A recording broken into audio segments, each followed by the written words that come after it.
Yes sir. नमस्कार, मैं हूं आशुतोष और आप देख रहे हैं सत्यहिंदी.com। सत्यहिंदी.com के इस खास कार्यक्रम में आपका स्वागत है। नरेंद्र मोदी सरकार को 7 साल हो गए हैं और भारत आजाद हुए 74 साल होने को है। कई सवाल हैं। सवाल इस बात को लेकर ये कि भारत का लोकतंत्र क्या पिछले सालों में मजबूत हुआ है? क्या 7 सालों में किसी भी सरकार का जो प्रदर्शन है उसको बहुत गंभीरता के साथ आंका जा सकता है? क्या उसके आधार पर यह अंदाजा लगाया जा सकता है कि देश किस दिशा में जा रहा है? क्या यह कहा जा सकता है जिन उम्मीदों, जिन आशाओं, जिन आकांक्षाओं को पर दिए गए थे वो 2014 के पहले, क्या वो पूरे हो रहे हैं या नहीं पूरे हो रहे हैं? या आज की तारीख में हम कह सकते हैं कि क्या एक बिखराव सा चारों तरफ दिखाई पड़ रहा है? चाहे वो अर्थव्यवस्था हो, चाहे वो सामाजिक स्तर पर हो, चाहे वो राजनीति के स्तर पर हो, चाहे वो संसद में जिस तरीके से आप देख रहे हैं मानसून का काम जो है, एक तरीके सत्र जो है पूरी तरीके से वॉश आउट हो रहा है। पेगासस जैसे मुद्दे राष्ट्रीय सुरक्षा के मुद्दे बने हुए हैं। कोरोना काल में जिस तरीके से ऑक्सीजन की कमी की वजह से लोगों की जानें गई हैं, वैसे कई सवाल हैं। क्या ये विचारधारा का सवाल है? क्या ये व्यक्तित्व का सवाल है? क्या ये सरकार की मजबूरी है? क्या सरकार काम नहीं कर पा रही है? सरकार काम नहीं करना चाहती? ऐसे बहुत सारे सवाल हैं। लेकिन आज मैं इस बातचीत की शुरुआत एक ऐसे इंसिडेंट से करना चाहता हूं जो किसी भी लोकतंत्र में, खासतौर पर भारत जैसे लोकतंत्र में जो गंगा जमुनी तहजीब की बात करता है, उसके लिए बेहद शर्मनाक है। और उसकी जितनी निंदा की जाए उतनी कम है। उससे ज्यादा निंदा की जानी चाहिए उस प्रशासन की, उस पुलिस की जिसने इस घटना को होने दिया और अभी तक कोई कार्रवाई नहीं की है। जी हाँ, जंतर मंतर पे एक सभा होने वाली थी कि आजादी के बाद के सारे जो कानून है, जो कॉलोनियल कानून है, उनको खत्म किया जाए। लेकिन वहां पे करीब हजारों की संख्या में लोग पहुंचे और पहुंचने के बाद वहां जिस तरीके से मुस्लिम विरोधी नारे लगाए गए, भड़काऊ बातें की गई हैं, वो बहुत शर्मनाक है।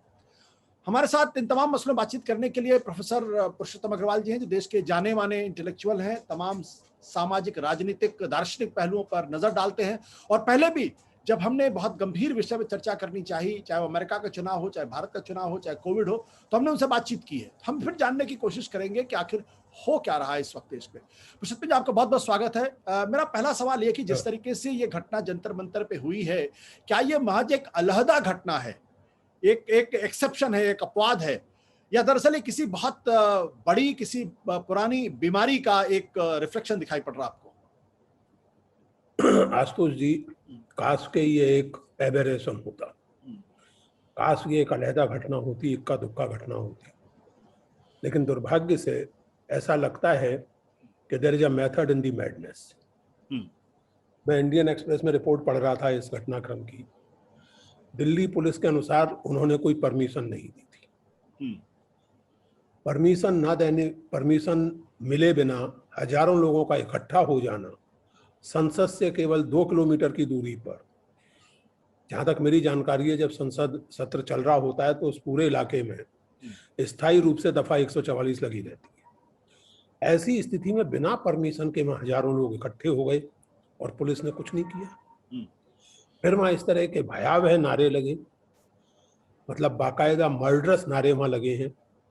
उसके वीडियो, आजकल सोशल मीडिया का जमाना है, उसके वीडियो तमाम सोशल मीडिया पर सर्कुलेट कर रहे हैं। पुलिस की ओर से कोई एक्शन नहीं है। गृह मंत्री और प्रधानमंत्री की ओर से, दिल्ली के मुख्यमंत्री की ओर से कतई कोई टिप्पणी नहीं है। मुझे ऐसा लगता है, जो आपने अपने प्रस्तावना में जो बात कही, मैं एक बात बार बार याद दिलाना चाहता हूं लोगों को और लगातार याद दिलाता रहूं जी। लोकतंत्र केवल संख्याओं के खेल को नहीं कहते। लोकतंत्र संस्थाओं, प्रक्रियाओं और मर्यादाओं का नाम है जी। मैं किसी राजनीति के मूल्यांकन में अभी नहीं जा रहा, ये राजनीति सही है या वो राजनीति सही है, मैं इसमें नहीं जा रहा। लेकिन किसी भी राजनीतिक परसुएशन के लोग देश की राजधानी के सबसे महत्वपूर्ण स्थान पर इकट्ठे होकर खूनी नारेबाजी करें और बेधड़क करें, उन्हें किसी तरह की चिंता ना हो, किसी तरह का डर ना हो।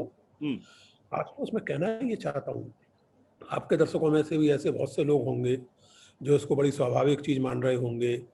हो सकता है कुछ ऐसे भी हों जो इस पर बड़े खुश हो रहे होंगे। मैं कहना ये चाहता हूँ कि इस तरह की चीजें, इस तरह का हिंसक मिजाज जब धीरे धीरे आपके अपने मन में जगह बना लेता है तो फिर उसकी कोई सीमा नहीं रहती। मैं आपसे बार बार निजी बातचीत में हम लोग करते रहते हैं। मुझे याद आता है राजेंद्र माथुर ने आडवाणी जी की पहली रथ यात्रा के समय एक signed editorial, front page editorial लिखा था ना भारत टाइम्स में जी। उसका शीर्षक ही था शेर की सवारी के खतरे। तो जब आप उन्माद की राजनीति की बोतल का ढक्कन खोल देते हैं, किसी भी प्रकार का हो, जी जी। जब आप उन्माद की राजनीति की बोतल का ढक्कन खोल देते हैं तो फिर वो जो जिन्न निकलता है ना, वो जरूरी नहीं कि आपकी मर्जी से वापस चला जाए। अब आप इस घटनाक्रम को ही देखिए, इसी पर बात कीजिए। अभी कुछ 10-15 दिन पहले मोहन भागवत ने बड़ा आश्वस्तिदायक बयान दिया कि मुसलमानों के बिना भारत की कल्पना नहीं हो सकती, they are flesh of our flesh, they are blood of our blood, वगैरह वगैरह। मुझे अभी तक इंतजार है मोहन भागवत की प्रतिक्रिया का इस घटना पर, राष्ट्रीय मुस्लिम मोर्चा की प्रतिक्रिया का, भारतीय जनता पार्टी की प्रतिक्रिया का। यानी ऐसी स्थिति में क्यों ना ये माना जाए कि ये कोई एबेरेशन, कोई इक्का तुक्का घटना नहीं, बल्कि पार्ट ऑफ द डिजाइन। क्यों ना ये माना जाए कि there is a method in the madness. जी। मैडनेस समाज में जानबूझकर फैलाई जाती है, उन्माद समाज में जानबूझकर फैलाया जा रहा है और उसके पीछे राजनीतिक लक्ष्य हैं, मुझे तो यही लगता है। जी बिल्कुल। पुरुषोत्तम जी, ये घटना थोड़ी सी और इसलिए चौंकाने वाली है क्योंकि पिछले कुछ दिनों पहले आपने ध्यान दिया होगा कि हरियाणा और पंजाब के बॉर्डर के आसपास एक इलाके में इसी तरीके से एक सभा हुई थी और वहां पे भारतीय जनता पार्टी के एक प्रवक्ता ने बहुत भड़काऊ बातें की थी और वहां एक लड़का था जिसने, जब शाहीन बाग का आंदोलन चल रहा था, उसने वहां पे गोली चलाने की कोशिश की थी और उस लड़के ने जिस तरीके की बातें की, उसके बाद उसकी गिरफ्तारी हुई। गिरफ्तारी के बाद सुप्रीम कोर्ट ने कहा कि ऐसे लोगों को हम खुला छुट्टा नहीं घूमने दे सकते हैं। तो और ऐसी घटना अगर दिल्ली के अंदर हो जाए, वो भी संसद के 2 किलोमीटर के दूर पे हो जाए, तो क्या यह माना जाए कि संकट बहुत गहरा होता जा रहा है कि जहां ऐसी तत्वों को और ऐसे लोगों को खुली छूट मिल गई है? देखिए, किसी भी राजनीति की अल्टीमेट सफलता इस बात में होती है आशुतोष कि वो समाज के एक बड़े हिस्से के सामने अपने कामकाज को नॉर्मल के तौर पे प्रस्तुत करते हैं, जी। जैसे कहते हैं न्यू नॉर्मल। मैं ये मानता हूं कि इस देश का कोई भी नागरिक, मैं फिर से कहूं, उसकी राजनीतिक विचारधारा कोई भी हो, उसका धर्म कोई भी हो, जाति कोई भी हो, वो कोई भी भाषा बोलता हो, इस देश के किसी भी नागरिक को इस तरह की घटना से चिंतित और भयभीत होना चाहिए। जी। लेकिन वैसा क्रोध, वैसा दुख आपको देखने को नहीं मिल रहा क्योंकि it has been converted almost into a new normal. क्या ये तो होता ही रहता है, क्या बड़ी बात। कुछ लोगों का ये कह रहे भाई इनको महत्व मत दीजिए, कुछ लोगों का ये ठीक ही तो कह रहे हैं, क्या गलत कह रहे हैं। ये जो न्यू नॉर्मल बनाया गया है, ये मैं आशुतोष जी, आप इतने दिनों से राजनीतिक विश्लेषण कर रहे हैं, बल्कि केवल विश्लेषण ही नहीं, आपने किताबें लिखी हैं, ये सब मुझे तो यही लगता है कि एपरेंटली अलग अलग दिखने वाली घटनाओं के पीछे एक पूरा तंत्र, एक पूरी सोच, एक पूरा सिस्टम है जो बहुत चिंताजनक है। चिंताजनक इसलिए है, मैं बार बार ये कहूंगा कि आज जो लोग निश्चिंत बैठे, कल वो कब लपेटे में आ जाएंगे कोई नहीं जानता, इसकी कोई गारंटी नहीं। तो क्योंकि जब उन्माद होता है तो वो किसी भी तरफ बढ़ सकता है। तो क्या आपके कहने का मतलब यह है कि एक जो विचारधारा है, जो जिसको हिंदुत्व की विचारधारा कहते हैं, दक्षिण पंथ की विचारधारा कहते हैं, क्या ये उसका रिफ्लेक्शन है और अब एक खास दिशा में जा रहा है, या चीजें उन लोगों के हाथ से बाहर निकलती चली जा रही हैं? क्योंकि एक तरफ तो आरएसएस के प्रमुख ये कहते हैं कि बिना मुसलमानों के हिंदू की कल्पना नहीं की जा सकती, दोनों को एक दूसरे से अलग करके नहीं देखा जा सकता। और वो पहली बार बयान नहीं दे रहे हैं, 2017 के बाद से लगातार इस तरीके के बयान दे रहे हैं। वो बयान दे रहे हैं, लेकिन घटनाएं इस तरीके की हो रही जहां मुसलमानों के खिलाफ, अल्पसंख्यकों के खिलाफ लगातार जहर बोया जा रहा, लगातार नफरत की दीवार खड़ी की जा रही है। तो क्या यह माना जाए, क्या यह दोमुही बात है? पहला सवाल तो यह है। दूसरी बात यह है कि क्या चीजें उनके हाथ से बाहर निकलती चली जा रही? देखिए, चीजें उनके हाथ से बाहर निकलती जा रही हैं, ये तो मैं अभी ठीक से नहीं कह सकता। मैं चीजें उनके हाथ से बाहर निकलती जा रही हैं तब मानूंगा, तब मैं इस पर और अधिक अलग ढंग से चिंतित होऊंगा, जबकि मिसाल के तौर पर, जैसे मैंने आपको मिसाल दी अभी, इस घटना को हुए अब धीरे धीरे पूरे 24 घंटे हो गए, बल्कि उससे ज्यादा हो गए। इस पर अगर कोई बयान आता, इस पर कोई चिंता प्रकट की गई होती उस संगठन के द्वारा, या उस संगठन का जो मुस्लिम समुदाय में काम करने वाला मंच है, राष्ट्रीय मुस्लिम मंच, उसकी ओर से, तो मैं मानता कि चीजें शायद बाहर निकल रही हैं, क्योंकि इनकी अपनी पोजीशन ये नहीं है। अभी तक तो ऐसा हुआ नहीं है। दूसरी बात ये, चीजें एक दूसरे अर्थ में बाहर निकल रही हैं आज से, जिसकी ओर आपने अपनी प्रस्तावना में संकेत किया था। 2014 में वादा था अच्छे दिन का जी, कुछ ही दिनों में एक और शब्द का प्रयोग हुआ, उस समय था अच्छे दिन, उसके बाद एक और फ्रेज या शब्द पॉलिटिक्स में आया और जिसकी आजकल बड़ी चर्चा है, जुमला। कि वो जो कहा गया था वो तो जुमला था, चुनावी जुमला था, चुनाव में ऐसी बातें कह दी जाती हैं। आप देखिए, बहुत रोचक स्थिति है, चिंताजनक है, रोचक क्या चिंताजनक है। नोटबंदी से लेकर अब तक लगातार भारत की अर्थव्यवस्था नीचे जाती रही है। हर इकोनॉमिक इंडिकेटर इस समय चिंताजनक है, जिसमें कोरोना का भी योगदान है, लेकिन इकोनॉमिक पॉलिसीज का योगदान कम नहीं है। फिर खुद कोरोना मैनेजमेंट देख लीजिए। अगेन, कोई भी सरकार हो, मैं यहाँ कोई भाजपा और कांग्रेस की बात नहीं कर रहा, यानी अगर भारत की केंद्रीय सरकार ये कहती है कि अप्रैल में ऑक्सीजन की कमी से कोई मौत नहीं हुई, मुझे समझ में नहीं आता कि मैं रोऊं या चीखूं या क्रुद्ध हूं या किसी दीवार से सर दे, क्योंकि मेरे अपने परिचितों में हुई।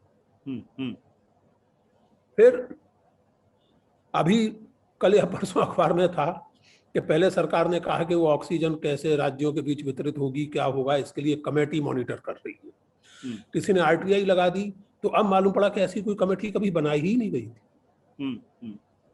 आप कोरोना मैनेजमेंट को आपने परसेप्शन मैनेजमेंट में बदल दिया।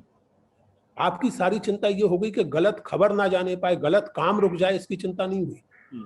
मौतें रुक जाएं या जो मेडिकल फैसिलिटी है वो लोगों को बेहतर थोड़ी मिल जाए, चिंता वो नहीं थी, चिंता परसेप्शन मैनेजमेंट की थी। ये लगातार चीजें जो हुई हैं आशुतोष जी। और फिर अगर पॉलिटिकल ढंग से बात करें, पॉलिटिकल प्लेन पे बात करें, भारतीय जनता पार्टी ने बंगाल में बहुत उम्मीदें बांधी थी, बहुत जबरदस्त रूप से उम्मीदें बांधी गई थी, 2 मई दीदी गई वगैरह वगैरह। नतीजे उनकी अपेक्षाओं के सर्वथा विपरीत हुए। जिस तरह की भगदड़ की कल्पना तृणमूल कांग्रेस में भारतीय जनता पार्टी के रणनीतिकार कर रहे थे, वो भगदड़ वहां मचने की बजाय भाजपा में मचने लगी। जो लोग तृणमूल कांग्रेस छोड़ के आए थे उनमें से कुछ वापस चले गए, कुछ के वापस जाने की चर्चा अखबारों में रोज होती रहती है। ममता बनर्जी राष्ट्रीय स्तर पर एक्टिव हो गई, विरोधी दलों से मिलने लगी, करने लगी। तो मुझे कई बार ये लगता है, कई बार क्या मतलब, मुझे लगता है कि कहीं ये फीलिंग है कि उस अर्थ में चीजें हाथ से बाहर निकल, आर्थिक और राजनीतिक दोनों स्तरों पर जो प्रबंधन है, क्योंकि डिलीवरी तो आप कर नहीं पा रहे, अच्छे दिन की डिलीवरी तो आप कर नहीं पा रहे, बेरोजगारी बढ़ी है। और मतलब जब आप ये कहते हैं कि 80 करोड़ लोगों को मुफ्त राशन दिया जा रहा है, तो कई बार क्या होता है कि आप जो प्रचार करते हैं उसमें आपके ना चाहते हुए भी सच बोल पड़ता है।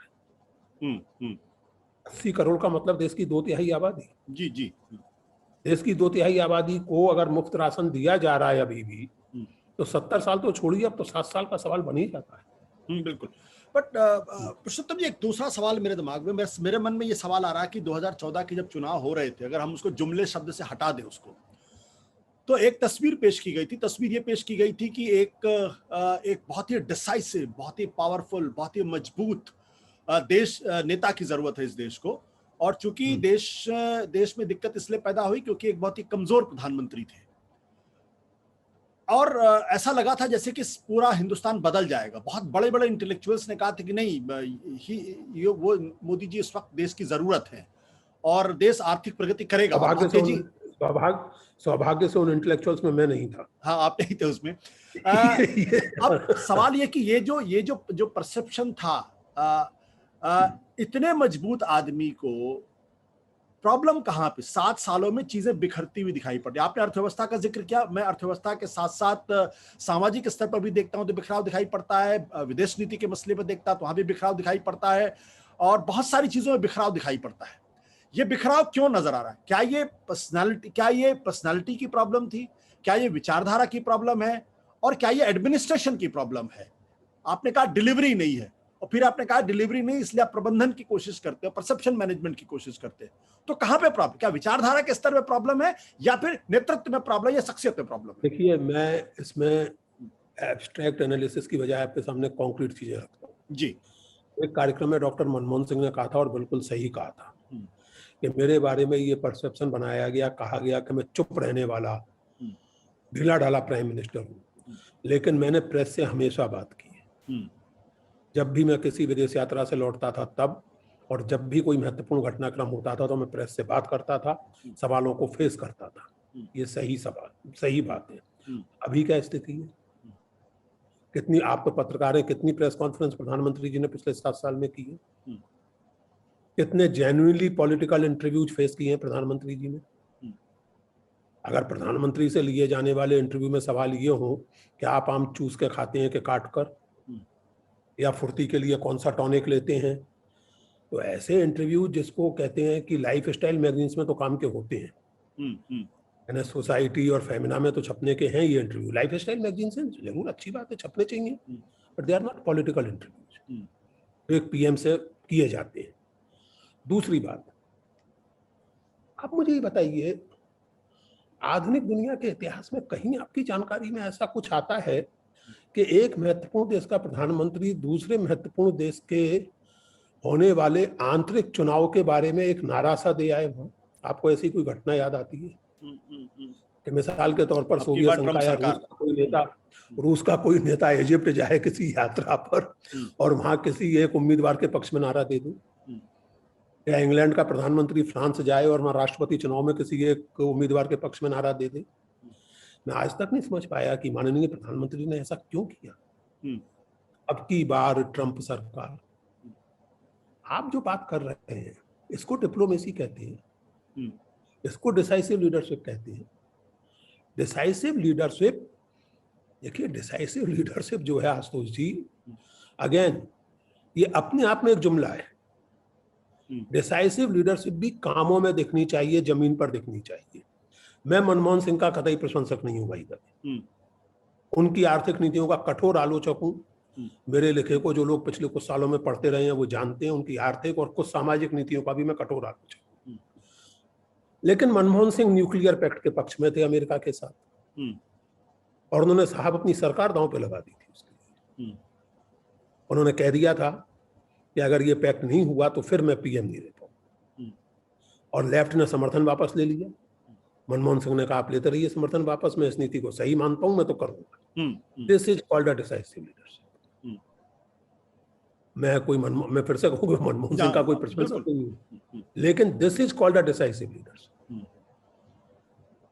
अटल बिहारी वाजपेयी दूसरी तरफ से उदाहरण ले लीजिए, पोखरण को लेकर के, पोखरण में उन्होंने न्यूक्लियर एक्सप्लोजन्स किए, उसके बाद दुनिया भर का दबाव आया, वाजपेयी जी ने और उनके एस्टेब्लिशमेंट ने बहुत डेफ्टली उन सारे दबावों को हैंडल किया, और कहीं अपनी पोजीशन डाइल्यूट नहीं की, और अमेरिका को सैंक्शंस मजबूरन खुद हटाने पड़े। Sir, that is called decisive leadership. Decisive leadership नहीं होती कि ट्रंप ने कह दिया कि हाइड्रोक्लोरोक्विन नहीं भेजी गई तो देयर विल बी रिपरकशंस और आप भेजने लगे। That is not decisive leadership, sorry to say. Decisive leadership on ground क्या है, इन पॉलिसी क्या है। तो क्या आप मोदी जी को आप डिसाइसिव लीडर नहीं मानते? मैं नहीं मानता, मैं दो ग्रुप से नहीं मानते। लेकिन वो नोटबंदी जैसा फैसला भी करते हैं, वो धारा 370 को हटाने का फैसला भी करते हैं, वो सीए का फैसला भी करते हैं। बिल्कुल ठीक है, सीए का फैसला, रूल्स फ्रेम हो गए सीए के, रूल्स फ्रेम हो गए क्या सीए के, आप बताइए। और 370 का फैसला आपने कर लिया, और अब क्यों आप 370 का फैसला करने के बाद उन्हीं लोगों के साथ बातचीत करने के लिए विवश हैं? देखिए Ashutosh ji, okay, let me put it this way, decisive leadership और इंपल्सिव लीडरशिप में फर्क होता है। मैं एक बहुत डिसाइसिव आदमी हूं, ये एक कथन है। मैं एक बहुत इंपल्सिव आदमी हूं, ये दूसरा कथन। आपने इंपल्स में, और वो इंपल्स भी पॉलिटिक्स में काफी कैलकुलेटिव होती है कई बार, आपने अपने ढंग से कैलकुलेट किया, आपने कहा कि 370 एक पुराना एजेंडा हिंदुत्व का रहा है, उसको हम कर देते हैं, ठीक है। आपने उसके इम्प्लीकेशंस पे गौर किए, आपने उसके जो पॉलिटिकल और कॉन्स्टिट्यूशनल इम्प्लीकेशंस होंगे उस पर गौर किए। नोटबंदी आपको लगा, आपको किसी ने समझा दिया कि नोटबंदी से ब्लैक मनी खत्म हो जाएगा, ये हो जाएगा, वो हो जाएगा, आपने कर दिया। अब तो ये मैटर ऑफ रिकॉर्ड है कि रिजर्व बैंक की राय नहीं ली गई, कैबिनेट की भी राय ली गई या नहीं ली गई, इस पर विद्वानों के बीच में मतभेद है। आपने एक फैसला इंपल्सिव ढंग से कर दिया, देश की इकोनॉमी उसकी वजह से आज तक सफर कर रही, क्योंकि आपने केवल सो कॉल्ड ब्लैक मनी नहीं गायब किया, आपने ब्लैक मनी का तो कुछ बिगड़ा ही नहीं, असल में फैक्ट तो ये है कुछ नहीं बिगड़ा ब्लैक मनी का। लेकिन जो इकोनॉमी में कांस्टेंट सर्कुलेट होने वाला छोटी बचत का पैसा था वो खतरे में पड़ गया। उसके बाद आप बड़े बड़े कर्जदारों के कर्जे माफ कर रहे हैं, एनपीए डिक्लेयर कर रहे हैं लाखों करोड़ों रुपए के। इज दिस डिसाइसिव लीडरशिप, ये इंपल्सिव लीडरशिप? तो आप ये कहना चाहते हैं कि दरअसल ये जो बिखराव दिखाई पड़ रहा है ये पर्सनालिटी की वजह से, विचारधारा की वजह से नहीं है? नहीं, बिल्कुल दोनों की वजह से। मैंने ऐसा कुछ नहीं कहा। आपने सवाल चूंकि लीडरशिप का पूछा था तो मैंने, देखिए आशुतोष जी एक बात समझ लीजिए, हिंदुस्तान में विविधता केवल धार्मिक नहीं है, हिंदुस्तान में विविधता भाषिक प्रकार की भी है, जात पात की भी है, कल्चरल ट्रेडिशंस की भी है। हिंदुस्तान में ऐसे समूह हैं जिनमें शराब छूना तक पाप माना जाता है। हिंदुस्तान में ऐसे समूह भी हैं जिनमें शराब रोजमर्रा के जीवन का अंग है। यही बात मांसाहार के बारे में सच है, बहुत सारी चीजों के बारे में सच है। स्वयं हिंदू समाज और स्वयं मुस्लिम समाज, जिनके बारे में एक ब्रॉड कैटेगरी आप इस्तेमाल करते हैं, हिंदू और मुसलमान, क्या उनके भीतर विविधताएं नहीं है? क्या केरल का मुसलमान यूपी के मुसलमान की तरह का खाता पीता है? क्या वो भी यूपी के मुसलमान की सी बोली बोलता है, या कोई और बोली बोलता है, कोई और जुबान बोलता है? या तमिलनाडु का मुसलमान? हिंदुओं के बारे में भी यही सही है, किसी के भी बारे में। इस देश में विविधताएं विविध प्रकार की, और इसके बावजूद इस बात के विस्तार में जाने का हमारे पास समय नहीं है, और एक अलग ही तरह की बहस है या बात है, कभी इस पर बात आप करना चाहेंगे तो मैं जरूर करूंगा। एक अंतर्निहित धारा है एकता की जी, और इसलिए आजादी के आंदोलन के दिनों में, अभी हम आजादी की बात कर रहे थे, स्वाधीनता आंदोलन के दिनों में जब ये नारा गढ़ा गया विविधता में एकता, ये जुमला जब गढ़ा गया उस जमाने में, यूनिटी इन डाइवर्सिटी, तो ये हवाई जुमला नहीं था। ये जुमला इसलिए केवल जुमला नहीं था बल्कि सच्चाई का वक्तव्य था, क्योंकि ये भारतीय समाज के अनुभव से जुड़ी हुई बात थी। तो जो विचार इस विविधता में एकता को स्वीकार नहीं करता, जिस विचार को, इस बात को स्वीकार करने में दिक्कत होती है कि भाई अगर कोई हिंदी नहीं बोलता, या मैं यहां तक कहूं कि हिंदी को बहुत पसंद नहीं करता, तब भी मैं केवल इस वजह से उसे एंटी नेशनल नहीं कह सकता। जो विचार अपने हर विरोधी को एंटी नेशनल कहने को उत्साहित रहता है और दूसरों को प्रेरित करता है, ये कैसे कहा जा सकता है कि सारी समस्या केवल पर्सनालिटी की?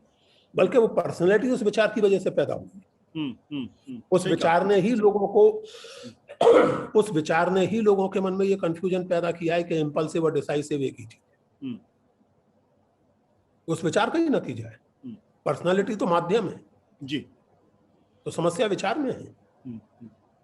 बिल्कुल, आपने कहा समस्या विचार में है। तो लेकिन दुर्भाग्य कहिए या सौभाग्य कहिए, आज वो विचारधारा वर्चस्व, हेजेमनिक विचारधारा बन चुकी है, और हाँ, हेजेमनिक विचारधारा बन चुकी है। तो ऐसी विचारधारा जो विविधता में एकता को नहीं मानती है, तो यहां से आप हिंदुस्तान को किस दिशा में जाते हुए देखते हैं? क्या हिंदुस्तान के ऊपर खतरा बढ़ता दिखाई पड़ रहा है, या हिंदुस्तान एक नए तरीके से करवट ले रहा है, बदल रहा है, और हमारे और आप जैसे लोग उसको समझ नहीं पा रहे हैं, इसलिए हम उसकी शायद गलत व्याख्या कर रहे हैं? देखिए, सिद्धांततः ये हो सकता है, लेकिन मैं ऐसा मान नहीं सकता, और इसके पीछे कोई भावुक आग्रह नहीं है। मैं जैसे बार बार आपसे कहता हूं, और जो भी सुनने वाले या पढ़ने वाले हैं वो जानते हैं कि मैं जब किसी चीज का विश्लेषण या मूल्यांकन करता हूं तो अपनी निजी पसंद नापसंद को एक तरफ रख के करता हूं। जैसा मैंने आपसे कहा कि मुझे मनमोहन सिंह की नीतियां बहुत पसंद नहीं है, लेकिन जब आपने डिसाइसिव की बात की तो मुझे उनका उदाहरण सहज रूप से याद आया। अपेरेंटली नहीं दिखते हैं डिसाइसिव, लेकिन है। अब इस बात पर आए, मैंने जैसे आपसे कहा कि हर बदलाव अच्छा हो ये जरूरी नहीं है, हर बदलाव जिसको लेकर के लोग किसी समय पर उत्साहित हो ये जरूरी नहीं है। और भाई द वे जिस बदलाव की हम और आप बात कर रहे हैं वो बदलाव भी कंसिस्टेंटली लोगों द्वारा स्वीकृत हो, ये भी जरूरी नहीं, बल्कि at the peak of its political achievement यानी 2019 में भाजपा को 37% वोट मिले, ये हमें नहीं भूलना चाहिए। तो 63% वोट अभी एक पॉलिटिकल अर्थमेटिक का सवाल है कि बढ़ जाते हैं, ये हो जाता है वो हो जाता है, लेकिन 37% लोग, और उनमें भी कितने उस कोर आइडियोलॉजी के साथ हैं ये एक अलग सवाल है, और कितने विभिन्न वादों के कारण या स्थानीय फैक्टर्स के कारण या जाति के कारण या जो तमाम सारे भारतीय राजनीति में फैक्टर्स होते हैं उनके कारण साथ हैं, एक अलग सवाल है। इसलिए ऐसा मैं बिल्कुल नहीं मानता, मैं बिल्कुल क्लियर हूं इस मामले में कि किसी चीज की लोकप्रियता उसके सही होने का प्रमाण नहीं। कोई चीज अपने आप में सही होते हुए भी बेहद अलोकप्रिय हो सकती है और कोई चीज बेहद गलत होते हुए भी लोकप्रिय हो सकती है, नंबर 1। नंबर 2, अगर किसी को ये लगता है, मेरी और आपकी बात नहीं है, हमारे आपके सही गलत होने का कोई खास मतलब नहीं है, अगर किसी को सचमुच ये लगता है कि ये एक अच्छा समाज है, ये एक अच्छा डेवलपमेंट है कि हजारों लोग खड़े होकर के एक समुदाय को कत्ल कर देने की और काटने की बातें करें, अगर ये अच्छा डेवलपमेंट है कि ट्विटर पर महिलाओं के बारे में और इस तरह के वर्गों के बारे में जिस तरह की बातें सुनने को मिलती हैं, पढ़ने को मिलती हैं, अगर लोगों को लगता है कि अच्छा डेवलपमेंट है कि बलात्कार की शिकार किसी बच्ची पर कमेंट करने के पहले आप ये असर्टेन कर लें कि बलात्कारी किस जाति के और किस मजहब के थे, अगर बलात्कारी हिंदू होंगे तो आपका सुर अलग होगा, मुसलमान होंगे तो अलग होगा, तो आप बचाएंगे तो आप नहीं बचाएंगे, तो आप डिफेंड करेंगे सपोर्ट। अगर किसी को ये लगता है कि ये बहुत अच्छा डेवलपमेंट है, किसी को ये लगता है कि स्वाधीनता के 74-75 साल बाद भारत की नियति यही है, इसी दिशा में भारत को जाना है, तो ठीक है भाई, मैं तो इसको सही नहीं मानता। और मुझे लगता है कि ये जो आपने कहा कि ये सोच, ये विकृति, मैं विचारधारा की भी उसमें उस तरह चिंतित नहीं हूँ, विचारधारा का भी, उस पर्टिकुलर विचारधारा का भी जो अत्यंत विकृत रूप है वो लोकप्रिय हो रहा है, मेरी चिंता ये है। पर पुरुषोत्तम जी, आपने बड़ी अच्छी बात की और आपने एक शब्द का इस्तेमाल किया, वो विचारधारा की जो विकृति है वो लोकप्रिय हो रही है। अगर वो लोकप्रिय हो रही है इसका मतलब ये कि समाज में उसकी स्वीकार्यता बढ़ रही है। अगर समाज में उसकी स्वीकार्यता बढ़ रही है तो क्यों बढ़ रही है, ये भी तो एक सवाल होना चाहिए। क्या हमारा समाज अचानक ऐसा हो गया है या हमारा समाज पहले से ऐसा था? अचानक कुछ नहीं होता सर, ऐसा है कि अचानक कुछ नहीं होता। हम लोग जानते हैं कि मनुष्य के शरीर की तरह समाज के शरीर में भी बहुत सारी संभावनाएं निहित होती हैं, बहुत सारे डोरमेंट एलिमेंट्स होते हैं, उचित अवसर मिलने पर, उचित प्रेरणा मिलने पर वो एक्टिव हो जाते हैं, ठीक है।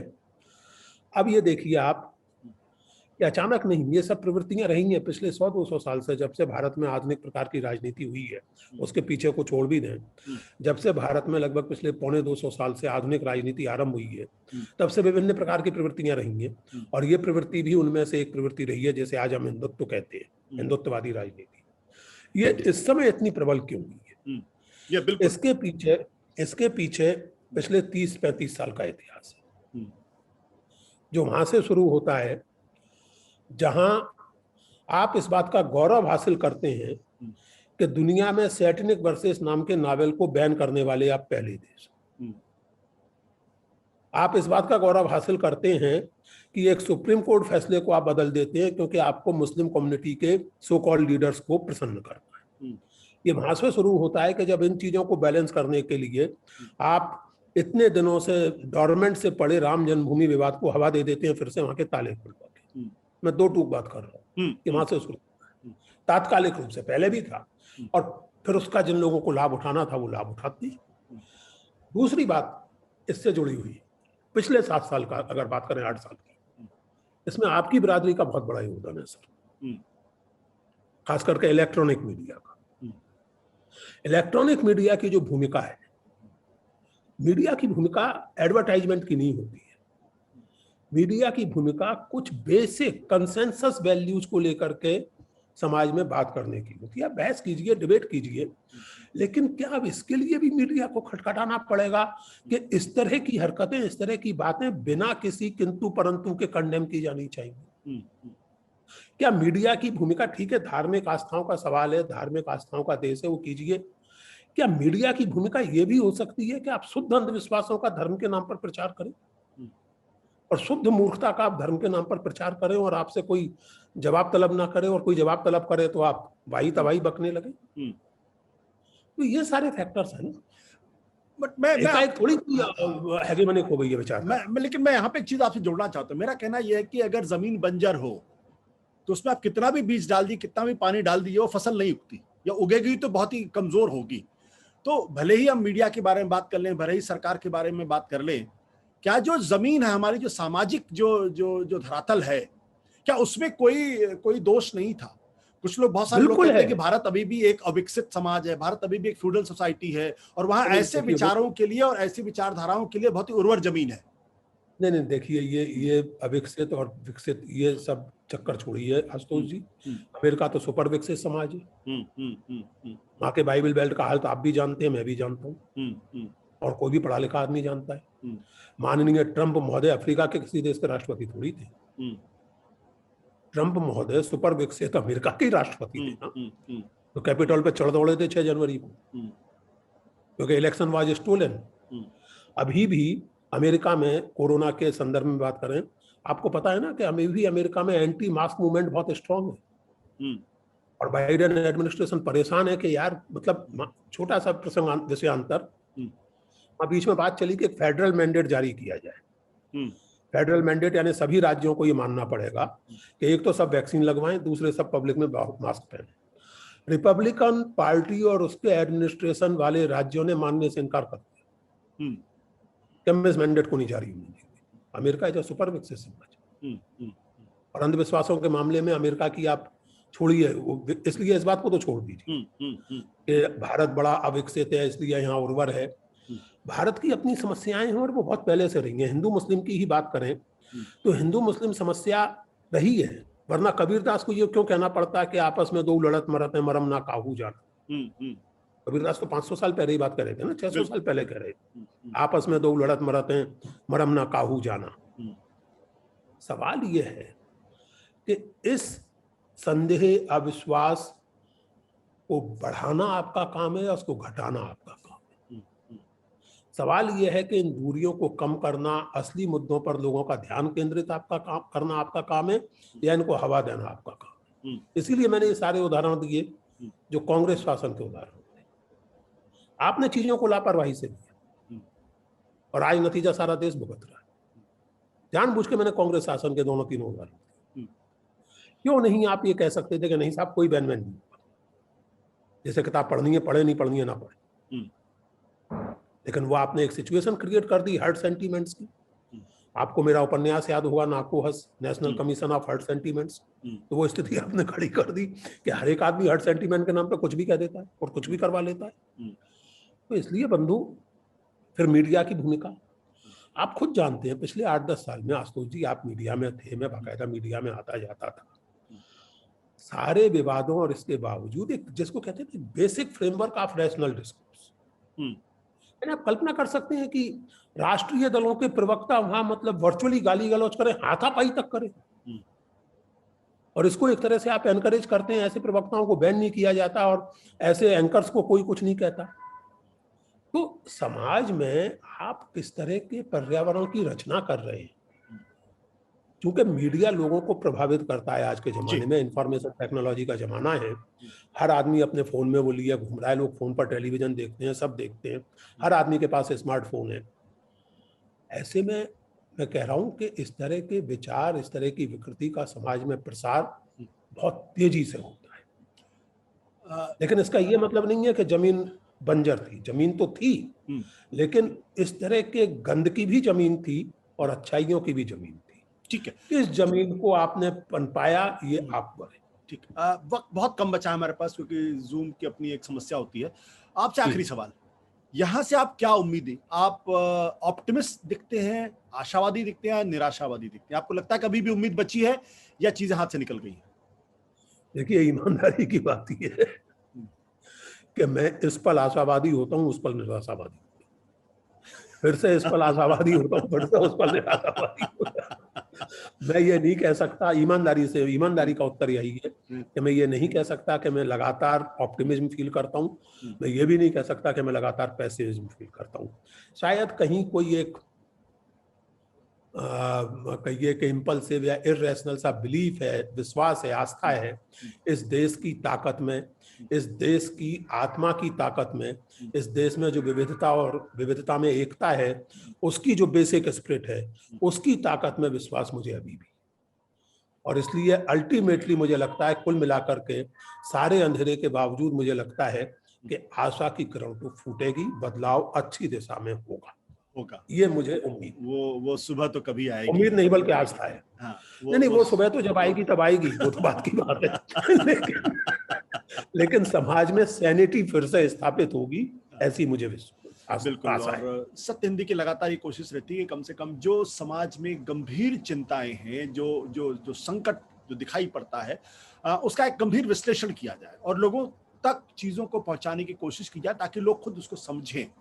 जी, बहुत 30 सेकंड भी नहीं रह गया हमारे पास। मैं केवल ये कहना चाहता हूँ, वास्तव में जो काम आप लोग कर रहे हैं उसके लिए बहुत गहरे मन से सराहना करता हूँ आपकी, बहुत कृतज्ञ हूँ आप लोगों का। आज और इस तरह के 2-4 और YouTube चैनल हैं जो और हों, आपके जैसे प्रयत्न और हों, आप जैसे प्रयत्न भी मेरी आशा का एक आधार है। बहुत बहुत शुक्रिया प्रशांत जी हमसे बातचीत करने के लिए। Thank you so much. सत्य हिंदी का ऐप डाउनलोड करें गूगल प्ले स्टोर पर।